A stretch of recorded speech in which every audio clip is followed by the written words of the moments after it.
Congratulations recipe. Today we're going to be making butterbeer. It's one of my most popular recipes. It's one of my most requested recipes. And I actually made this recipe up a long time ago. For those who don't know, butterbeer is a drink out of Harry Potter. Now I have to wonder if I actually have to explain what Harry Potter is to everybody, because I think you should know what Harry Potter is. If you don't know what Harry Potter is, it's a series of books written by J.K. Rowling. Yay!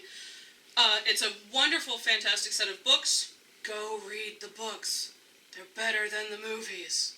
But if you don't have time for the books, go ahead and go watch the movies too. They're great, fantastic acting, wonderful people involved, head to tail, mostly.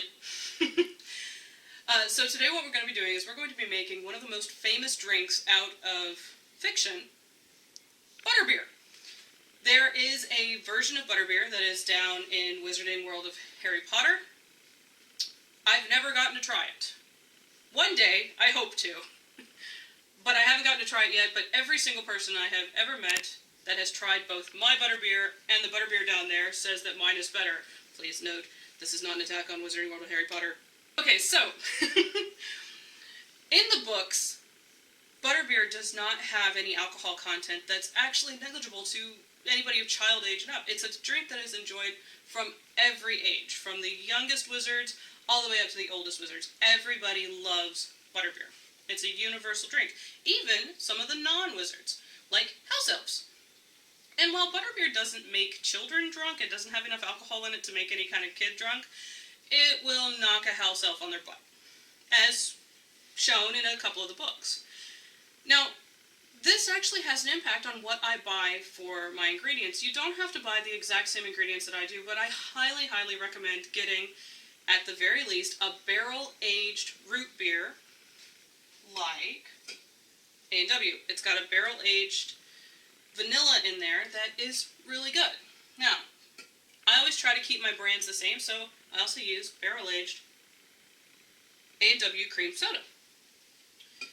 Now, just for that extra little kick that makes it taste like it might have alcohol in it, we also use a little bit of ginger ale. Please note this is ginger ale, not ginger soda, not ginger beer. There's a reason for that. It's aged differently.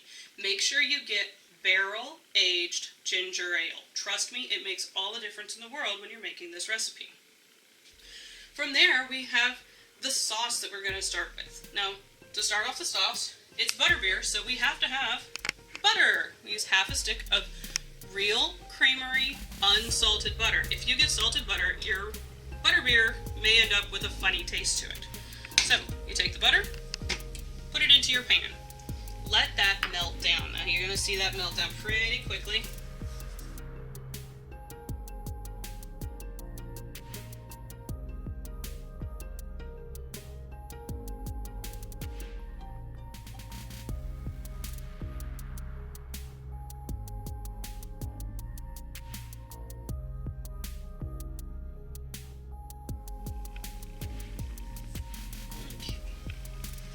Our butter is melted down. Now we're going to go ahead and start adding our sauces.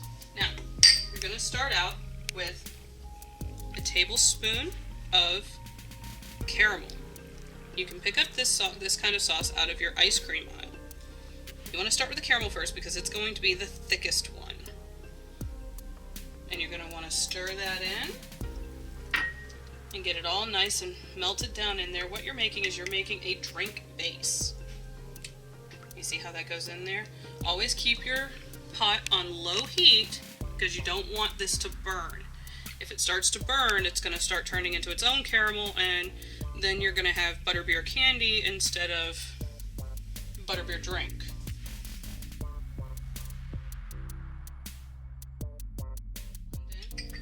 Next up, we're going to add in butterscotch. Now it's going to be a little bit more runny. Just move all of that in there. Same amount, 1 tablespoon. If you're feeling a little daring, 1.5 tablespoons.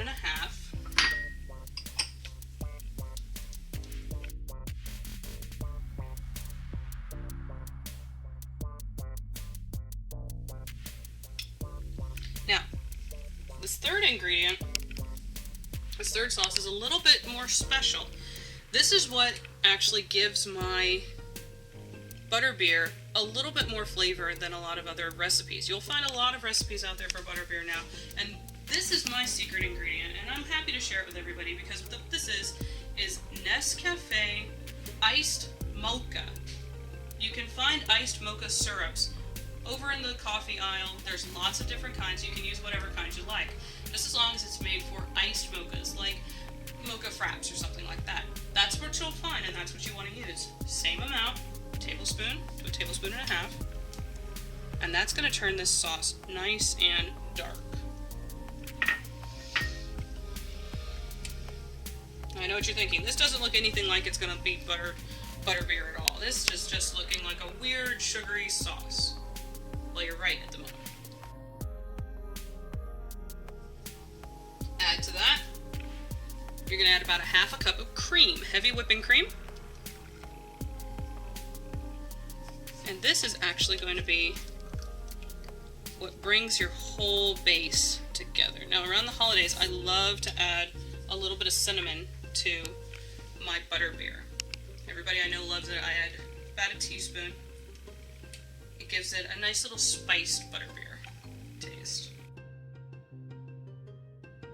Looks kind of like a root beer base right now, and that's what you want it to look like. I'm going to add a little bit of cinnamon, about a teaspoon. I like my butterbeer spiced.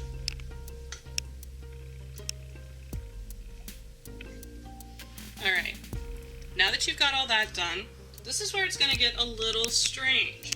Now, butterbeer can be served hot or cold. This can be served cold, but you have to go through an extra step to serve it cold.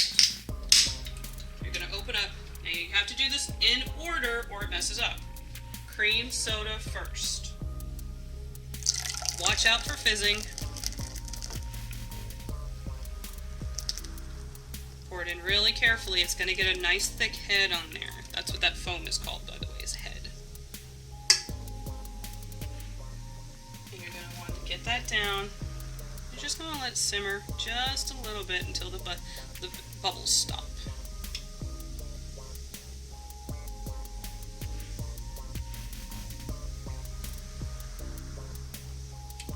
Or at least until they slow down.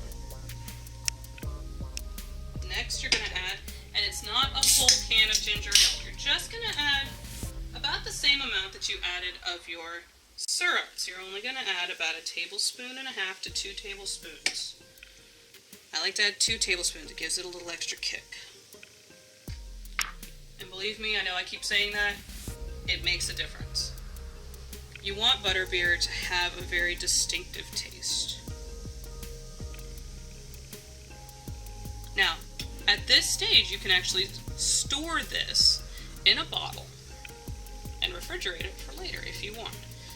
I suggest storing it as a syrup as opposed to as the base like this, because it keeps a little bit better. And everybody's going, well, what about the root beer? What about the root beer? We're not there yet. Now that you've got that off, you're going to take it off your heat.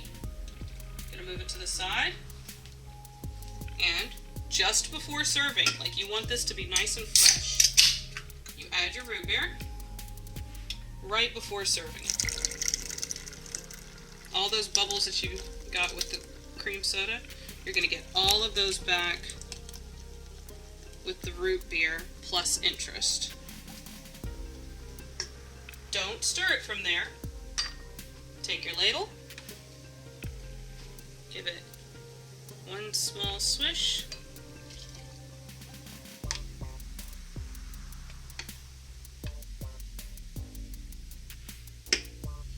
and the root beer cools it down a little bit just before serving, and there you go. You have perfect root beers, butterbeers. Bon appetit!